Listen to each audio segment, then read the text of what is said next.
Coisa boa tá aqui, viu? Hoje eu vou falar de um tema que, olha, eu trabalhei nesse tema. A Estela, a minha irmã gêmea, para quem não conhece, mas vocês vão saber depois quem é a minha irmã gêmea. Gêmea, só tem uma diferença, talvez a cor do olho, assim, que talvez vocês vão ver que é diferente. E ela fala que cada palestra que ela faz, o tema cai exatamente naquilo que você precisa de fato trabalhar. E acho que esse auto-perdão aqui foi muito bacana.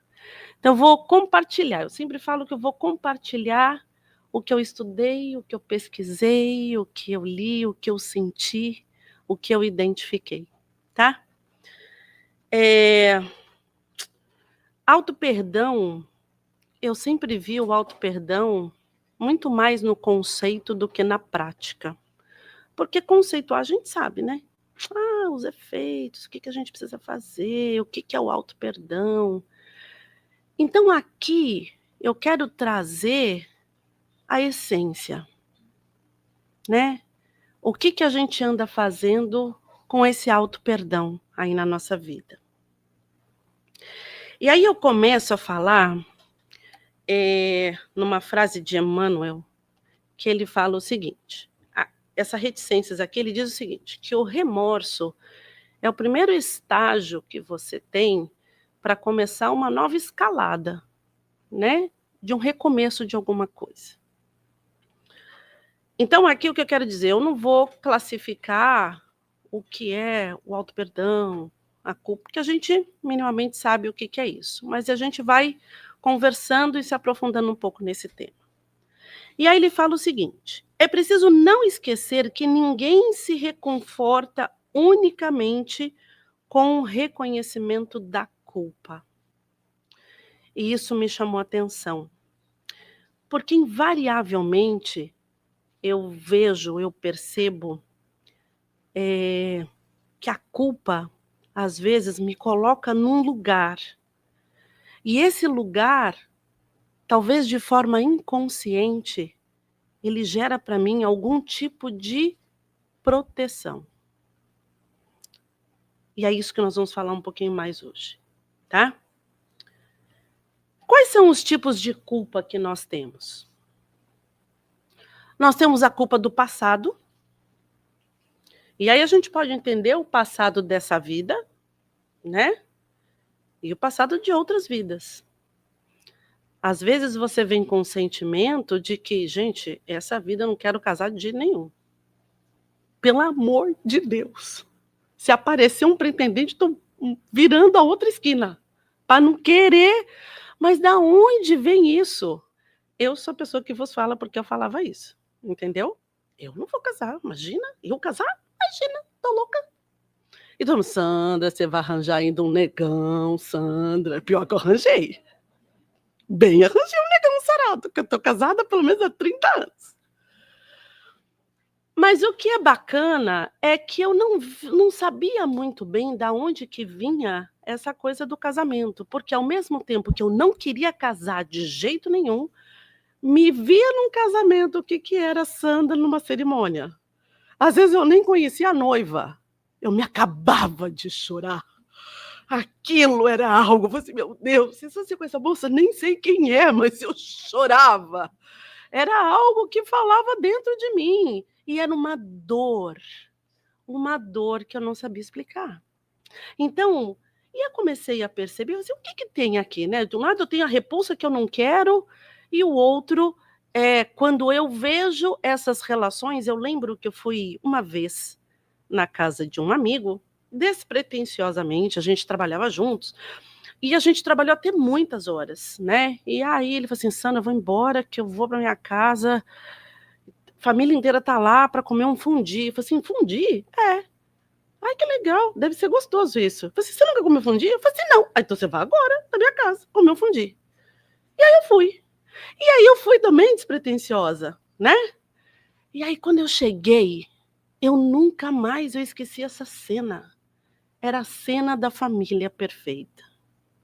Todo mundo à mesa, os pais, os filhos, iam se beijando, o outro se beijando com as namoras. Eu era mais jovem, bem mais jovem, diga-se de passagem, né? Então, assim, todo mundo lá se cumprimentando e rindo. E quando eu olhei aquilo, eu não consegui dormir aquela noite. Porque aquela representação de família era algo para mim que era incrível.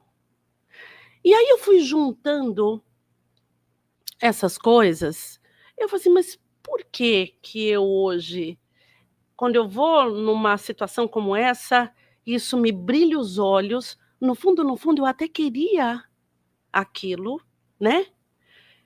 Quando vem uma pessoa e o relacionamento ficava sério, ó, saía correndo, entendeu? E aí eu ia lá nos casamentos e chorava feito maluca, literalmente. E aí hoje, com muito estudo, entendendo quem é a gente, pode ter sido, não sei se é, não fui fazer terapia regressiva para entender isso, mas eu devo intuir que eu me autopunia, no sentido assim: "Isso eu não quero". É como se fosse uma culpa, como se eu não tivesse as competências coerentes para eu poder reger uma família. Devo dizer que até hoje acompanha isso em mim? Sim. Às vezes eu olho, a Lê sabe bem isso, eu falo assim: "Ai Lê, pelo amor de Deus, tá tudo bagunçado nessa casa, toma a chave, fica com essa família que eu vou para outra". Mas aí ela me devolve: "Não, Sandra, essa família é sua mesmo, você tem que ficar com essa". E aí, assim, eu vejo que eu naquela época, hoje é mais um sentimento de olhar de uma forma diferente, mas antes eu trazia como que uma incompetência de gerar uma família. Por que isso? E de hoje? Então o que eu quero dizer é, a gente traz alguns resquícios das nossas vidas, e muitos deles, e que a gente vai alimentando ao longo de um caminho, né. Só que a gente tem formas de poder lidar com isso. Então, num determinado momento, eu me autossabotei, porque eu não queria ter família, ao mesmo tempo eu queria muito ser mãe. E aí, com muito trabalho, com pessoas que me ajudaram a enxergar um outro lado da vida e que eu era competente nesse exercício, porque nós estamos aqui para criar competências, então todo mundo vai ser competente. Então hoje, o que eu faço em nível 5, em nível 10, eu sou competente em nível 5 e nível 10 e está valendo. E é isso que eu fui aprendendo ao longo do caminho, encontrei um negão sarado e casei com ele, né. E hoje nós temos uma família com cachorro, com filho, com tudo que tem direito. E eu fiquei muito feliz que eu atravessei esse caminho. Mas tem outros, né, porque na nossa vida, a gente vai reunindo algumas pedrinhas dentro da nossa sacola, e a gente acha que somos culpados de muitas coisas. Muitas vezes quando a gente não tem culpa, quando a gente sabidamente, racionalmente, a gente sabe que não tem culpa, e mesmo assim a gente se coloca naquele lugar, porque a culpa me dá algo que pra gente é importante, a punição. Vou dar um exemplo. Muitas pessoas que eu conheço, eu faço parte de um projeto onde eu trabalho com pessoas enlutadas, e essas pessoas falam: "Me sinto culpada porque a minha mãe morreu, ou porque meu filho morreu, ou porque o meu marido morreu. Porque eu não estava lá, porque eu poderia ter feito diferente, porque eu poderia ter diagnosticado mais cedo, porque eu teria impedido ele de sair de casa, porque eu teria", e você tem uma série de justificativas, né. E até fatos reais, aonde teve o caso de um pai, que ele tomou, sei lá, uma quantidade a mais de bebida, e a esposa pediu para parar, e ele falou assim: "Não, eu estou bem para dirigir", eles pegaram uma estrada, estava ele, a esposa e os 2 filhos. Só ele sobreviveu. Como é que é lidar com isso? Como é que é viver com isso? Duro, duro, como para cada um de nós. Mas uma coisa também eu aprendi. Quando você passa por uma situação muito dolorida, muito contundente. Se Deus é misericordioso e Ele é soberanamente bom e justo, Ele vai dar a você as ferramentas para tornar possível essa travessia.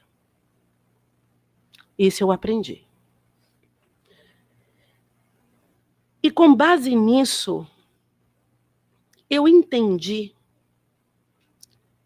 que, com essa frase de Carl Rogers, que é um psicólogo, e ele que trouxe a psicologia para um olhar aonde é o paciente que vai achar as suas respostas, e não o psicólogo. Ele foi o grande precursor aí desse movimento. E ele diz o seguinte: a culpa é uma forma de punição que impomos a nós mesmos para não nos transformarmos.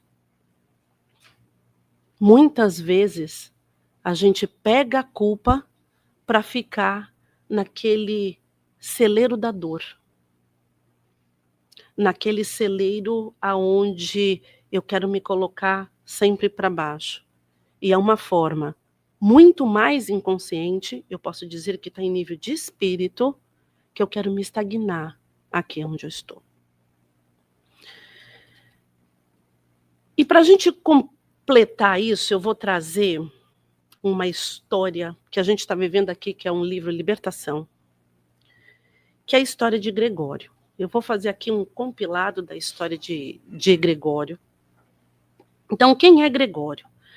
Gregório é o livro Libertação, é uma obra de André Luiz, psicografia de Chico Xavier, tá? Quem quiser pode vir aqui às quintas-feiras, não é essa próxima, que a gente está estudando esse livro. Ainda bem que a Marisa não está aqui hoje, porque eu vou falar do final do livro. Se ela estivesse aí... É mesmo, né? Então tá bom. Ai, já até aliviou. Pronto, já nem preciso me perdoar. Gregório foi em vida um sacerdote católico, um espírito intelectualmente brilhante, com uma postura altiva, mas emocionalmente endurecido pelos erros cometidos no passado. Lembra que eu falei aqui? Opa, aqui, ó. A culpa é uma forma de punição que impomos a nós mesmos para não nos transformarmos. Lembre-se, uma coisa eu aprendi. O pior algoz que a gente tem é a gente mesmo. Porque a nossa crítica, ela é muito maior que qualquer outro pudesse colocar. E olha, Gregório. Carrega um forte sentimento de culpa. Olha os efeitos da culpa, o que causa na gente, a gente não percebe.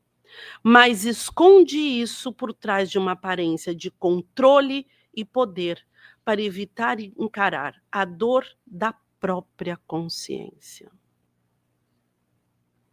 E muitas vezes a gente se mascara, né? Eu me sentia assim, autossuficiente, porque todas as minhas amigas eram casadas e eu não. Mas aquilo me causava uma dor. E eu me achando a última bolacha, só por fora. E aqui ele coloca aquela... E se vocês vão ler no livro, ele é um justiceiro, literalmente falando. E mais do que isso, como ele era de uma mente brilhante, ele pegava a verdade, tudo que ele fazia estava pautado na verdade. Só que ele pegava a verdade e ele punia, castigava, colocava aquela pessoa pior do que o cocô do cavalo do bandido naquela verdade. Um dia desses eu estava vindo com a minha filha, dirigindo, e eu parei no trânsito e eu estava olhando o celular. Ela falou assim: mãe, quantas vezes eu já falei para você que você não é para fazer isso? Eu, ai, filha, desculpa, eu deixei. Ela falou assim: mãe, quantos anos você tem? Você, lá veio. 54. E quantos anos eu tenho? 14. Eu preciso ensinar isso para você? Você tem certeza que eu... para. Não, e aí eu falei assim, filha, eu já entendi. Ela falou assim, não, se você tivesse entendido, você não faria de novo, porque eu sei que você vai fazer de novo. Eu falei assim, gente, como é que é isso? E aí, assim, e esses somos nós, né? E eu falei assim, olha, desculpa, eu não acredito na sua desculpa. Eu falei assim, gente, o que eu tenho que fazer então? Vou quebrar o celular? Mas esses somos nós. Nós, no sentido de desculpar o outro, a gente desculpa, mas a gente tece a ladainha, né? Eu empresto o meu carro, mas veja lá, e vou tecer o terço, mais o rosário, o que for, né? E é um pouco isso. Gregório aqui, ele pegava a verdade, as pessoas que estavam lá realmente tinham cometido falhas. E ele pegava essa falha e ele colocava aquilo, as pessoas já estavam com a dor da culpa. Ele já colocava isso num peso nível 10. Matilde, mãe de Gregório, espírito profundamente iluminado, é amor puro, humildade e misericórdia. Pede autorização para interceder junto ao seu filho, com o objetivo de tocá-lo pelo coração, pois somente o amor verdadeiro poderia romper suas defesas morais. E levou tempo para ele se enxergar na possibilidade de sair daquele lugar, porque ele era uma mente brilhante e podia ter um futuro brilhante. Mas ele decidia ficar ali. Ele queria estar ali. Ele precisava se punir de alguma forma naquela maldade que ele fez no passado, ele ia continuar fazendo isso. Mesmo que ele se vestisse na carapuça, que eu estou fazendo é justiça. E aí veio a transformação. A aparição espiritual de sua mãe, espírito iluminado, é o ponto de virada. O amor incondicional dela rompe as barreiras do orgulho e do ódio. E isso eu achei muito importante a gente olhar. Mais do que o ódio, porque o ódio ele está atrelado à vingança. E cuidado, a gente pode querer vingar, a gente quer exercer a vingança sobre nós mesmos. Porque a gente fez uma coisa errada, então eu preciso fazer uma vingança contra mim. E a gente faz isso muito. Como? Com autossabotagem. Colocar você no lugar do menos. Você se expor a situações, se expor voluntariamente, muitas vezes, em situações em que você se coloca numa posição vexatória. Aí você fala, olha como as pessoas fizeram isso comigo, mas você se colocou naquele lugar. E muitas vezes a gente coloca esses, como eu posso dizer, são artefatos que eu coloco ao meu redor para dizer que é o outro que está fazendo, que a gente terceiriza. Mas no fundo, foi a gente que chegou até ali. Nesse momento, Gregório entra em colapso emocional, reconhece a sua condição e chora arrependido. E no livro, eles falam que ele chora de uma forma copiosa. Que ele chora como se quisesse tirar tudo aquilo que estava machucando por dentro. A lágrima sincera era o princípio da luz que rasgava aos poucos o manto espesso das sombras. Quando eu li essa parte, eu fiquei pensando nos momentos em que eu me auto-perdoei, onde de fato eu tive um choro, que era um choro que me libertava de todas as dores. Mas ainda é um processo, até você se auto-perdoar. Quantos de nós hoje conseguimos de fato entender se a gente se perdoou, falando, não, eu já esqueci, eu naquele momento eu estava numa situação difícil, mas agora tudo passou e está tudo bem, né? E aí a vida, na sua sabedoria, volta com a lição e você tem as mesmas dores, você tem os mesmos sentimentos. A lição só está aprendida quando você passa de novo por ela e você lembra do que você fez. E você reconhece que hoje você sente de uma forma diferente. Só que a gente precisa ter esse choro reparador. E eu queria trazer alguma coisa que pudesse representar esse momento de Gregório. Eu achei um vídeo que eu acho que alguns de vocês já devem conhecer. Eu vou pedir para Lê fechar a luz, apagar a luz. Eu quero que vocês vejam. O foco aqui é você olhar um menino, tá? E eu me coloquei no lugar desse menino. Eu não sei se vai passar. Walter, eu acho que eu vou precisar da sua ajuda. Porque você é o cara, né? Uma hora ele é alfa, outra hora ele é ômega, ele é o fim. Ele não vai mudar nunca, ele é o que ele quiser. E quando Deus falar que vai levar você, ele não é assassino, porque ele é o dono da vida. Assassino é quem não cria uma pessoa e tenta tirar ela daqui. Então quando você falar Deus tirou, Deus matou, Deus não mata ninguém, ele é o dono. Ninguém vai julgar Deus em tribunal nenhum, então não existe assassinato para Deus, só para vocês saberem, tá? Você dá conta dele. Alguns de vocês são revoltados com ele, porque tirou seu pai, tirou não sei quem, não tem nada a ver. Você não sacou nada da vida ainda. Você é egoísta demais e está sentindo falta demais de uma pessoa que não é de sua conta. Estão pegando ou não? Pode falar, garotos. Carregue isso para fora. Quando você ficar 6 meses sem falar com seu irmão, 1 mês depois, quando você volta a falar com ele, ele vai embora, sem você pedir desculpa. Pede perdão agora. Já cansei de pedir. Como? Já cansei de pedir. Você acredita que ele era só aquele corpo ou que ele é uma alma e um espírito? Que ele é alma e espírito. Então levanta. Seu irmão só está dormindo. Abre os braços, levanta os braços. Respira fundo, fecha os olhos. Fecha. Respira bem fundo.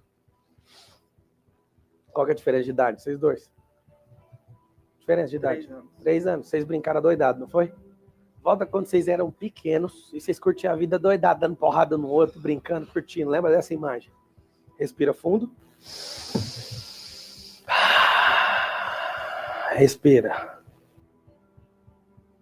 Ele tá vindo na sua direção. Quando ele te agarrar, você vai dar o maior berro que você já deu na sua vida, tá? Vai virar o rosto pra cá. 1, 2, 3. Seu irmão te pegou agora.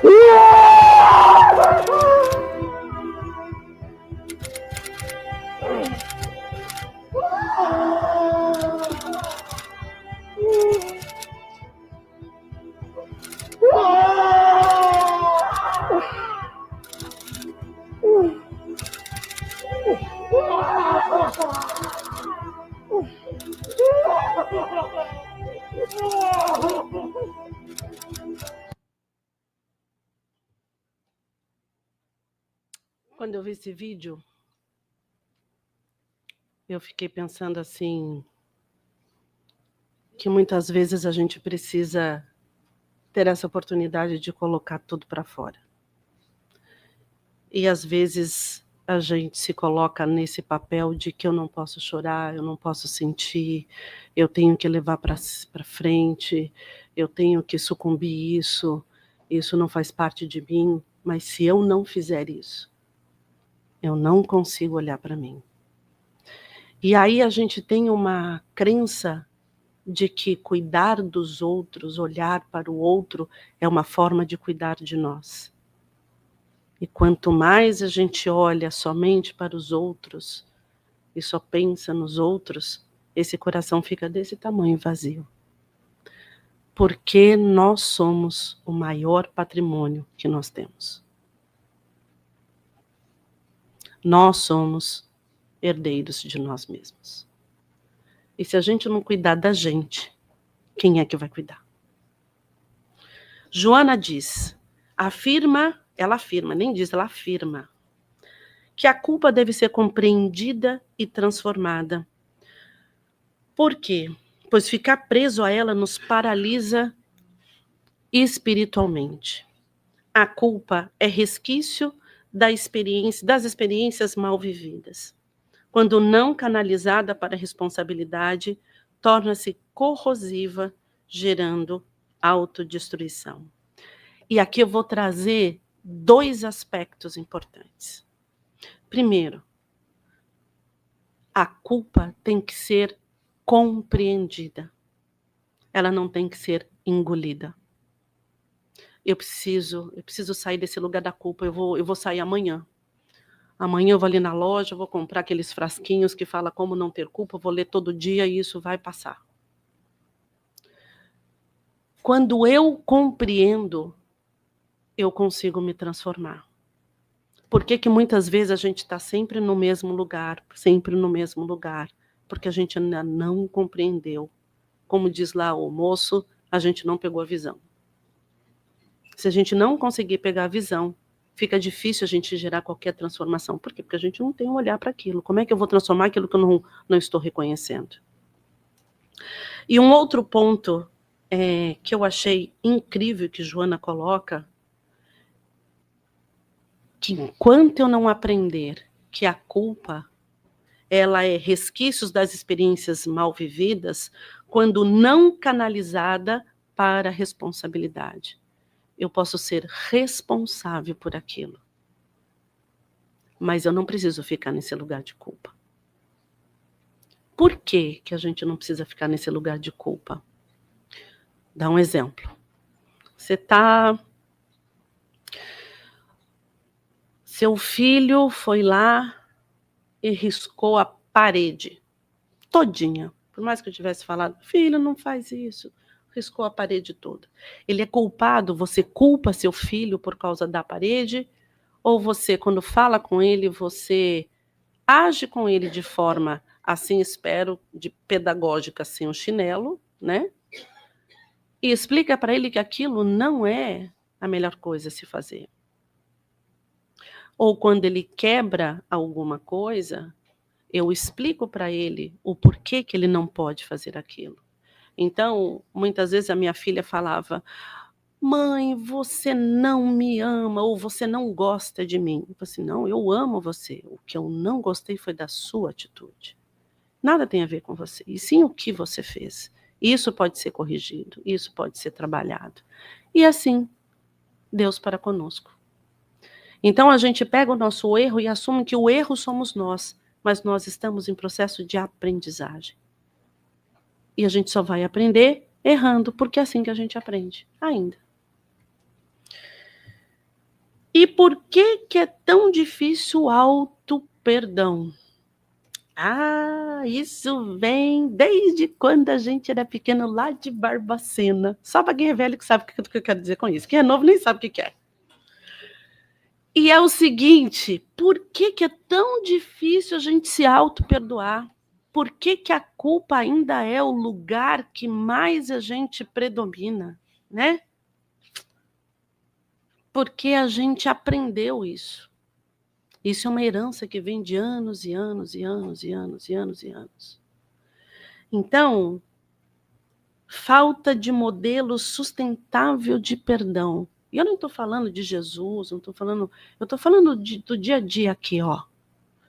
Seus pais ou os nossos pais, cuidadores e professores, não perdoavam com amor, mas com raiva, ironia, desprezo. A criança não aprende o que é o perdão na real. Eu lembro uma vez, foi tão feio que eu fiz, mas eu vou bem contar.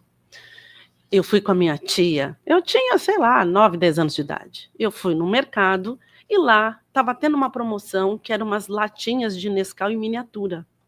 Eu fiquei doida por aquela latinha. Eu queria aquela latinha, mas eu queria aquela latinha de qualquer jeito. Aí eu falei assim, tia, compra um Nescau para vir com a latinha. Não, a gente nem toma Nescau, a gente toma Toddy. Aí eu falei assim, não, mas eu queria tanta latinha, queria latinha, queria latinha, queria latinha. O que eu fiz? É óbvio, né? A pessoa larapiou a latinha. E eu coloquei no bolso, bem bonitinha, né? Coloquei. E a latinha estava reluzindo, né? A minha tia, o que é isso no bolso? Eu não sei. O que foi? Borboleta? Vagalume? Deixa eu ver aqui. O que é isso? Eu não sei. Não sei como é que foi parar no meu bolso. Ela falou assim, Sandra Cristina, me fala a verdade. Aí eu falei, eu não sei, Sandra Cristina. E aí foi que foi, enfim, apanhei por causa da latinha e eu fiquei, olha isso, um ano da minha vida, onde a minha tia e todos da minha família me chamavam de Sandra Maria Latinha. Não ri, que eu fiquei triste na época. Bonitinha, pode rir. Já tá tranquilo para mim. Mas o que eu quero dizer, imagina eu ficar em todos os lugares que eu ia, ela tinha... vou contar o que a Sandra fez. Mas a gente fala isso, mas a gente faz isso. Sua mãe não chegou, então a minha tia estava esperando, mas assim, com requintes assim, de alegria, minha mãe chegar para lá contar o que a Sandra fez. E eu falei assim, mas era só uma latinha que eu queria tanto. O que era tão pequeno se traduziu em algo que ficou tão grande e que eu lembro até hoje. Nunca mais roubei nada. Deixa eu ver se eu não roubei mesmo, né? Não. Mas aí é que tá, né? E você falou uma coisa que é muito legal, né? É assim, e nunca mais você não roubou nada. Quando a minha filha tinha 6 anos de idade, junto com a amiguinha aqui, ela pegou umas coisas da professora junto com a amiguinha. E aí, ela chegou em casa, meu marido falou assim, o que é isso aqui? Aí ela escondeu, falou assim, não é nada. E aí ela falou assim, eu quero saber. Não vou contar, só quando a mamãe chegar. Aí o Carlos, Sandra, aconteceu alguma coisa que a Lorena não quer me falar? Então eu cheguei em casa, e aí a Lorena pegou e falou. Eu falei assim, o que é isso aqui? Ela falou assim, eu peguei da professora. Aí, na hora, o que veio, a Sandra Maria Latinha, né? E aí eu tive a oportunidade de fazer diferente. Eu falei assim, olha, essa atitude que você fez, eu estou decepcionada com a sua atitude. Eu não estava esperando que você, de tudo aquilo que a gente já falou com você sobre isso, que você fizesse isso. O que você tem que fazer? Eu tenho que devolver. No dia seguinte, nós fomos lá. E ela pegou e falou assim, mãe, você entrega? Eu, não, a responsabilidade é sua.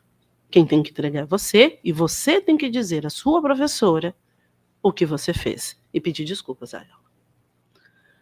O que foi muito legal é que essa professora foi tão bacana que quando ela olhou, ela deu um abraço na Lorena e falou, obrigada por ter sido sincera, né? E claro que deu vontade de olhar, assim, faz isso de novo, Santa, que você vai ver o que vai acontecer. Mas eu não fiz, porque eu sou bonitinha. Mas o que é legal que nunca mais, pelo menos até o prezado momento, e é isso, a gente vai ressignificando as coisas. Então, esse modelo de perdão que a gente está falando, nós não tínhamos lá atrás. E a gente vem carregando ele. Então, o modelo é de punição. O modelo é de colocar você no lugar do menos. A ideia de que errar é imperdoável. Você fez isso. Eu esperava tudo, menos isso de você. Como que você foi capaz de fazer isso? Você errar. Sim, a gente erra. E eu falo isso constantemente para as pessoas que estão próximas de mim. A gente está aqui nesse plano de vida para errar. Aqui é o lugar de você errar mesmo, para que você possa tentar buscar o certo. Valorização do castigo ou da culpa como justiça. Então, agora, para você aprender a ser gente, você vai para o castigo.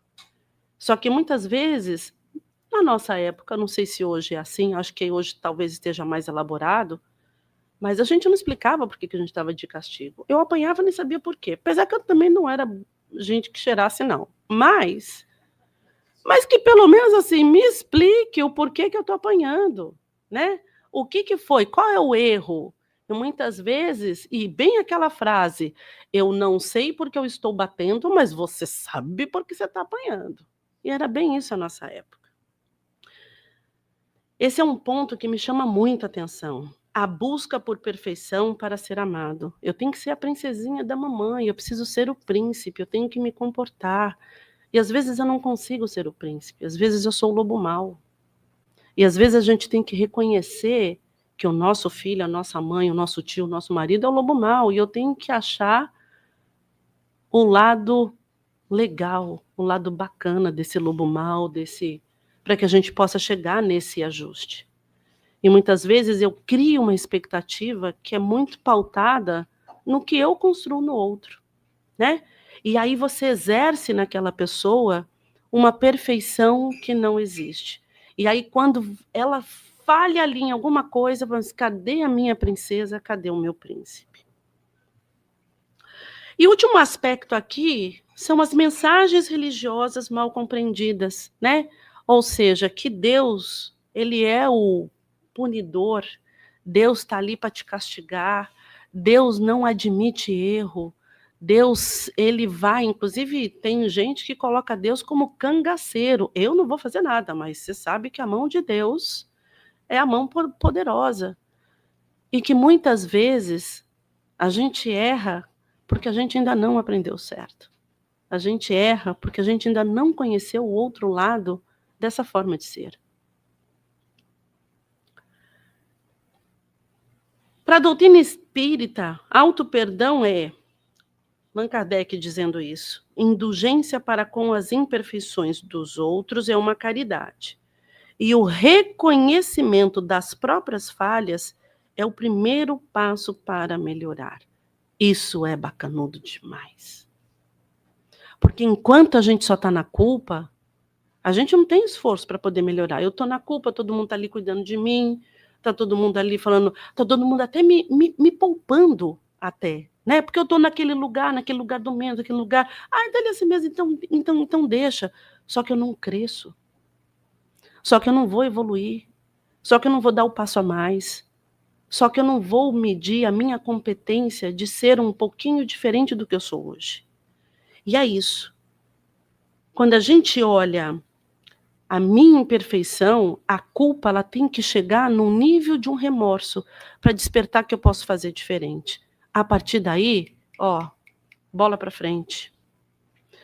Perdoe-se, você não sabia o que sabe agora. Eu achei essa frase o máximo.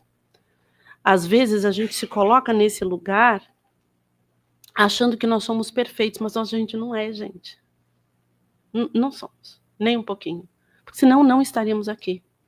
Somos imperfeitos e temos um caminho para chegar na perfeição.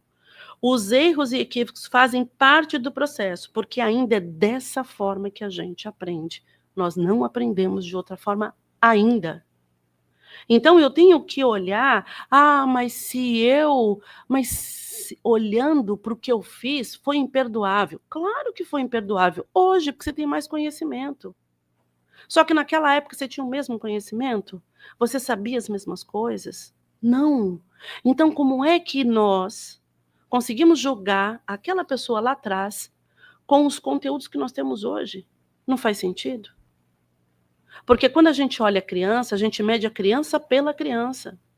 A gente não mede pela criança, pelo adulto que ela vai ser. Eu vou medir por ela hoje. E aí, quando eu lembro dela adulta, o erro que ela cometeu lá, o que eu faço? Eu acho bonitinho. Eu dou risada. Você lembra que você fazia tal coisa? Você lembra que você roubava latinha? Né? E agora você não rouba mais. Que legal. Não, mas a gente faz diferente. A gente pega esse conhecimento e a gente fica se acusando e se colocando naquele lugar. Essa é a mensagem principal. Todas as vezes que você se coloca neste lugar, é que você não está permitindo que você mesmo cresça. O auto-amor é a ponte segura para o auto-perdão.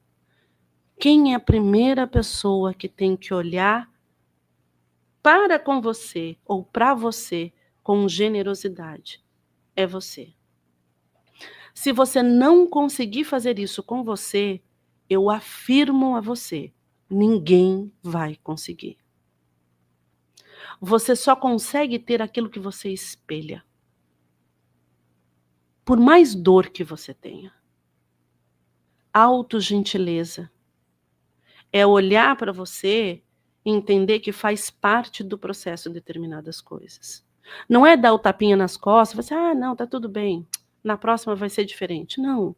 É olhar para isso com cuidado. É buscar ajuda. E seja de que forma for.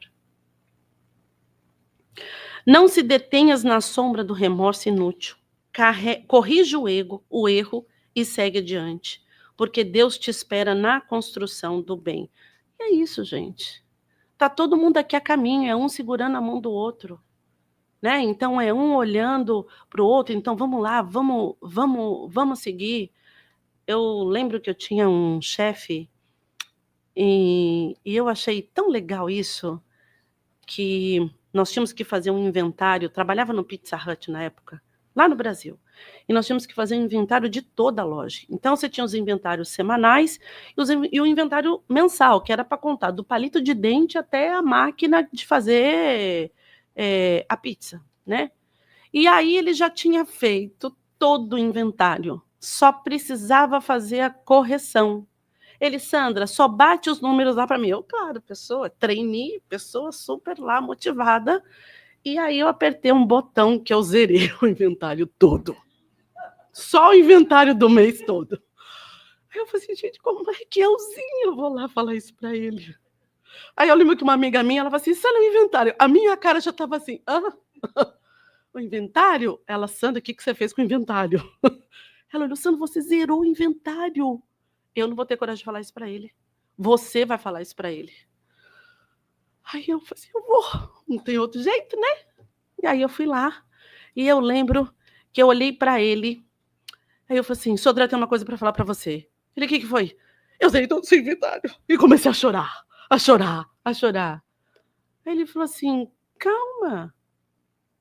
Dá pra gente contar de novo? Dá, mas vai levar muito tempo. Eu sozinho vai levar muito tempo. Você vai me ajudar?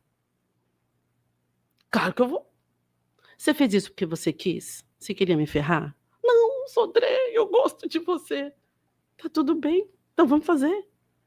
Ao invés de a gente ficar perdendo tempo, aí eu comecei a chorar, aí eu comecei a fazer... Sandra, para de drama e vamos começar a focar na solução do que no problema. Nossa, aquilo foi ótimo, e é isso.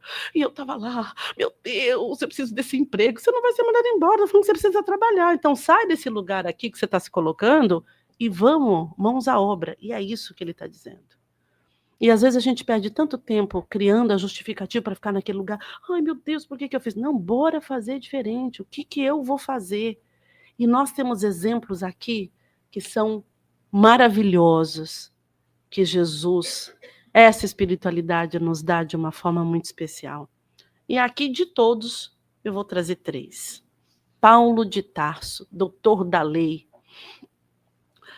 Ele tinha, confia-se, a desvairada paixão contra o cristianismo e persegue furioso todas as manifestações do evangelho nascente. Então, assim, falava de Jesus para ele, ele queria crucificar. No entanto, caindo em si, perante o chamado sublime do Senhor, penitencia-se dos seus erros e converte-se num dos mais brilhantes colaboradores do triunfo. E tem uma coisa, que quando ele cai em si, ele não fica com remorso, puxa, olha só o que eu fiz, meu Deus. Ele só fala, o que você quer que eu faça? Eu acho que eu tenho que... A forma de eu entregar a você o que eu posso ser diferente é trabalhando. Pedro, intimidado ante as ameaças de perseguição e sofrimento, nega o mestre divino. Entretanto, caindo em si, ao lhe deparar o olhar compassivo de Jesus, chora amargamente e avança, resoluto, para a reabilitação do apostolado. E faz um trabalho brilhante. Pega lá os desvalidos, pegam lá todos aqueles que precisam de amparo. Então, transformou isso em obra real. Maria de Magdala pusera a vida íntima nas mãos dos gênios perversos, todavia, caindo em si, sob a influência do Cristo, observa o tempo perdido e conquista a mais elevada dignidade espiritual por intermédio da humildade e renunciação. Então, aqui eu trago para a gente exemplos vivos de que errei, tá certo, mas eu não tinha o conhecimento que eu tenho hoje. Agora caiu a ficha. Agora eu tive entendimento. A partir daí, o que eu faço? E a decisão sempre vai ser nossa. Perdoar-se é comprometer-se com a melhoria de si mesmo. Lembra que eu falei? Se eu quero o melhor para mim, eu tenho que olhar para os meus erros no valor de um erro, não mais do que isso. E o fato de eu olhar para isso não quer dizer que eu vou esquecer que eu fiz. Eu me perdoo, eu nunca mais quero lembrar disso. Não, você tem que lembrar como referência. Você tem que ter um parâmetro, mas aquilo não te causa dor. Aquilo te causa uma lembrança de que bacana, eu consigo fazer diferente. É como, por exemplo, eu fumava. E um belo dia encontrei com uma pessoa que ela falou assim, nossa, você fuma? E aquilo foi uma vergonha tão grande para mim que eu parei de fumar. E aí, todas as vezes que isso já faz alguns bons anos, e todas as vezes que eu passo por uma pessoa que está fumando, eu sinto o cheiro do cigarro, falo assim, poxa, que bacana que isso não faz mais parte de mim. Então, assim, ai meu Deus, lembra que eu fumava, minha filha... Não, isso não faz parte de mim, pronto, eu aprendi a lição. Não é autojustificação constante. Eu me perdoo por isso, porque o outro também mereceu, sabe? Eu tô me dando anuência mesmo, porque o outro também não é lá for que se cheire. Se eu fiz o que eu fiz, tinha uma razão. Tudo bem. E a gente coloca um pouquinho na continha do outro, mas deixa que o outro toma conta do outro. A gente tem que tomar conta da gente, né? Porque quando a gente terceiriza, a gente não consegue olhar para a gente com verdade. E às vezes a gente olha no espelho e dá vontade de fugir do espelho. A gente tem que se olhar no espelho e saber se a gente consegue se encarar. E não é fuga da responsabilidade. Ou seja, aquela pessoa que eu comentei, que ele perdeu toda a família, ele decidiu fazer algo diferente. Ele passou por um processo de auto-perdão muito sério, que levou aí alguns anos. Mas ele criou uma fundação onde ele faz um trabalho de alcoólatra. E ele nem se considerava uma pessoa alcoólatra. E ele faz isso com os... Eu falo uma fundação, era uma coisa pequena, porque ele mora numa cidade pequena, então ele vai nas igrejas hoje, contando o depoimento dele, dizendo que ele não gostaria que nenhum outro pai ou mãe passasse por esse caminho que ele passou. Isso eu acho muito legal. Quando eu pego o auto-perdão, é uma das etapas, é essa. Quando eu consigo transformar isso em algo de ajudar o outro. Porque senão não faz sentido. Por que eu passo por essas dores ou por essas situações, por essas provas? Porque ela tem que gerar impacto. E o impacto não é só em você. É impacto em você e no seu entorno. Os benefícios do auto-perdão espirituais, porque liberta você o espírito da culpa que fica adoecido, abre caminhos para reparação e evolução. O que eu quero dizer? Se você está na culpa, você fica estagnado, você não consegue ir para frente, você não consegue dar o passo adiante. E facilita o perdão dos outros, porque você abre essa energia. Psicólogos e emocionais, reduz ansiedade e depressão e promove autoestima e amor próprio. E é isso porque você reconhece que você é falível como qualquer outro. Você fica num lugar comum. E isso é muito bom, porque você não cria essa autoexpectativa, você não gera essa autoexpectativa, porque ficar no palco, no holofote, 24/7, cansa. Cansa. Criar essa performance cansa, que chega uma hora que você quer tirar o salto e colocar os dedão para fora e mexer os dedos. Mas eu não posso, tenho que estar nessa pose. Não, seja você mesmo. E goste de você como você é. A Arte de Ser Imperfeito. Leia esse livro, é maravilhoso. Físicos, reduz a pressão arterial. Isso foi pesquisa de Stanford. Reduz pressão arterial, estresse e fortalece o sistema imunológico. Porque quando você se perdoa, libera essa energia. Você se sente mais leve. Eu não lembro, eu não sei se foi aqui que eu contei para vocês, eu acho que sim, teve uma situação de uma amiga minha que ela estava há 20 anos sem falar com a irmã. 20 anos. Então, assim, os filhos nasceram com as irmãs brigadas. E os filhos fizeram o seguinte, os filhos e os maridos, chamaram, vamos lá na casa da mãe, que era a casa da mãe delas, né? E aí eles colocaram as duas num quarto e trancaram. Vocês vão se resolver, não sei como. Trancaram. Elas ficaram lá mais ou menos umas 8 horas. Eles não abriram a porta. E ouviu o grito, ouviu o choro, não sei o que lá. Ele falou assim, olha, eu só vou abrir essa porta quando eu ouvir um bater na porta diferente. Eu lembro que até a filha que falou. Isso já faz uns 2 anos que aconteceu. E foi a melhor coisa que aconteceu. Elas se resolveram, choraram, colocaram tudo para fora, tudo que tinha, mas elas foram verdadeiras com elas, com os sentimentos delas. E às vezes a gente precisa fazer isso para nós. Aquilo que você nega se submete a você. O que você aceita transforma. É suportar com calma aquilo que a gente às vezes não entende no momento. Mas entender que tem um cara muito maior do que a gente, que conhece a gente muito mais do que a gente mesmo se conhece, que não vê a gente aqui do tamanho que a gente é. Ele vê a gente na competência de luminosidade que nem a gente sabe contar o que é isso. Então faça uma prece para ele. Se reconecte com ele. Quando eu olho de fato que eu preciso sair desse lugar porque eu mereço estar numa outra posição. E para finalizar, eu digo o seguinte: o erro é lição viva a nos convidar ao recomeço. Não há noite escura que resista ao amanhecer da consciência desperta. O auto-perdão não é esquecimento irresponsável, mas aceitação compassiva de que ainda estamos a caminho.